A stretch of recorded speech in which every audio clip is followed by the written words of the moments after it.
Hello అండి, అందరు ఎలా ఉన్నారు? బాగున్నారా? ఈరోజు శ్రావణ శుక్రవారం కదండి. ఇలా గడప దగ్గర అయితే ముగ్గు పెట్టుకొని దీపాలు అయితే పెట్టుకున్నానండి.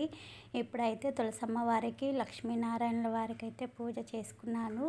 దాని తర్వాత అన్నపూర్ణ అమ్మవారికి కూడా పూజ చేసుకున్నానండి. ఇంకా అప్పుడు అమ్మవారికి, లక్ష్మీ అమ్మవారికి అయితే ఇష్టమైన ప్రసాదం కొబ్బరి పాలతో అయితే నైవేద్యం చేశానండి. ఇంకా అమ్మవారికి ఈ ప్రసాదం అయితే చాలా ఇష్టం. ఇంకా తర్వాత అమ్మవారికి తమలపాకుల హారతి, పంచహారతి అయితే సిద్ధం చేసుకున్నాను. తాంబూలం కూడా సిద్ధం చేసుకున్నానండి. ఇప్పుడు అమ్మవారికి అయితే పూజ చేసుకున్నాను, కుంకుమ పూజ. ఇంకా తాంబూలం ప్రసాదం అయితే నివేదన చేసి తర్వాత అమ్మవారికి తమలపాకుల హారతి అయితే ఇచ్చాను. దాని తర్వాత పంచహారతి కూడా ఇచ్చుకున్నానండి. ఈ విధంగా అమ్మవారిని అయితే నేను ఈరోజు ఇలా పూజించుకున్నాను, ఇలా రెడీ చేసుకున్నానండి అమ్మవారిని కూడా. దాని తర్వాత ఈరోజు నాగపంచమి, గరుడ పంచమి కదండి.